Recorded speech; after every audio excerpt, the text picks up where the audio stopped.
My name is Constantine Manos. I'm a photographer and a member of Magnum Photos. I joined the school camera club at the age of 13. At the age of 15, I read an article in a photography magazine about a photographer named Henri Cartier-Bresson who used Ilford film and used a Leica with a 35mm lens. And I read about an agency in New York called Magnum Photos, and that was like a revelation, being introduced to Cartier-Bresson and Magnum Photos. So I bought myself a Leica and a 35mm lens, and there was an interesting island I had read about in the newspaper off the coast of South Carolina, where I was living, in Columbia, the capital, and it was an island that was inhabited by African Americans who were said to be descendants of the original slaves on the island. I thought, oh my God, this is my subject. So I hitched a ride on a boat and went to the island, found a place to sleep, you know, in a little store that had a little room for rent, and I made my first serious pictures, and it was very important, you know, because I sort of found my voice, really.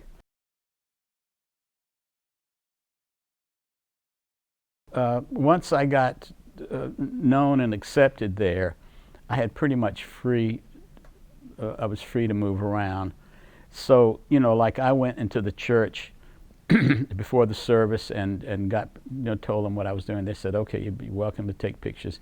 And I, you know, one thing that I don't do is I never crop any of my pictures. And when I make my prints, there's a black line around the edge, which indicates that's the edge of the negative. So that's what you see in most of my prints. And they were very kind and sweet, gentle people who, as I said, made their living gathering oysters and clams. And then a terrible thing happened later, after I had been there a while and went back a few times, and later. The Savannah River, which flows into that water, was polluted by chemical waste from a new plant, and killed all the oysters and the shrimp in Daufuskie. And so these people had lost their livelihood. So what happened was that they just left Daufuskie. And I went back a few years later, and their houses were there, but overgrown with vines, and you know, and it was just very, very sad. So that's sort of the story of Daufuskie.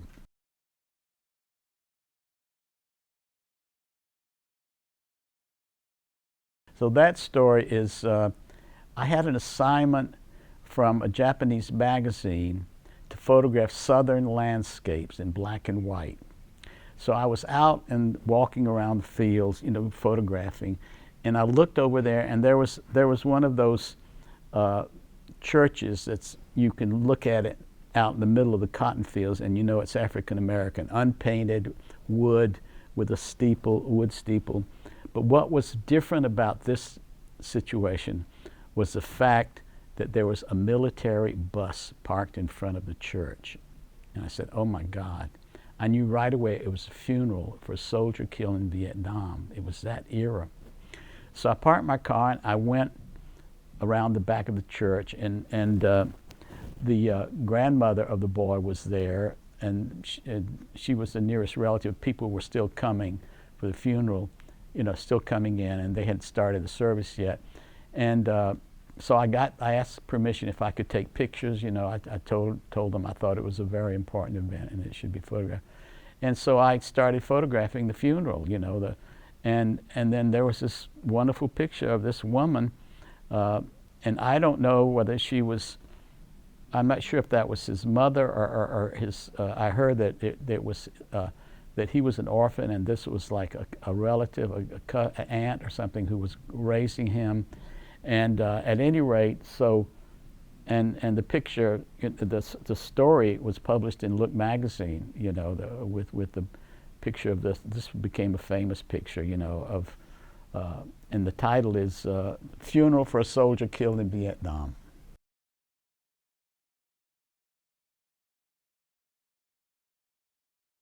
later I became very involved with classical music and photographed the Boston Symphony and did a book on it. Here I was, a kid, and I was Pierre Monteur, the great conductor who conducted the premiere of The Rite of Spring of Stravinsky in 1914 in Paris. I was sitting there with him in the dressing room, and I couldn't believe, and I knew all these things, I knew about them, and it was just awesome, for a kid. And I'm a great lover of classical music, see. There was a trap door directly over the conductor's spot.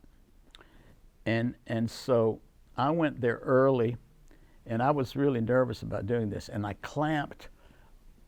There was a space, the ceiling, the ceiling was thick, but there was this trap door that looked right down on that spot where the conductor was, and I clamped my camera onto the edge of it with a telephoto lens, and I shot that picture from above during a concert. Of course, I had to be very careful about doing it during loud things because it did make a little noise. It was before the days of quiet cameras, and so then that's the picture, and it's a classic, it symbolizes classical music and conductors.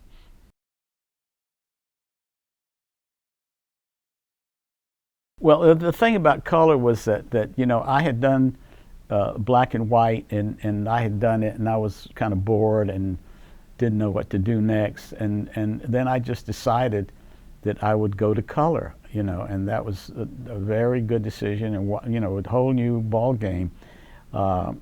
This photograph was made in Daytona Beach during Bike Week when there's a lot of beer drinking. Okay, so there was this sort of open air beer parlor where they sold French fries and beer, and it was open to the sky, but it had like a wall, but it was between two walls, wooden walls, and what happened was that, and I saw this situation, which is just a beautiful situation, but what happens is as the sun goes down, that black line goes up the wall. So I had to get a picture before it went too high and would cover the shadow of a person. Okay, so that was my challenge. So I was there looking and waiting and shooting bad things. And then this guy came along with his cowboy hat on, and he stopped, and he started drinking the beer, and I went click, click, click, click, click, and then he left, and then the shadow went on up and covered the whole wall. So, it's like luck and the magic moment. The magic moment. That's right. That's right. That picture, that's an interesting picture because that picture was made in Spain, and I was in Spain. I was in the army, and I took what do you call it, furlough, and went to Spain to see Spain and to see some friends who were living there.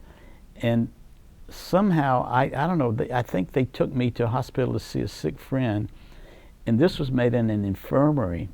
And this is a man who's visiting a sick person in the hospital, and he was leaning over with his hands behind his back.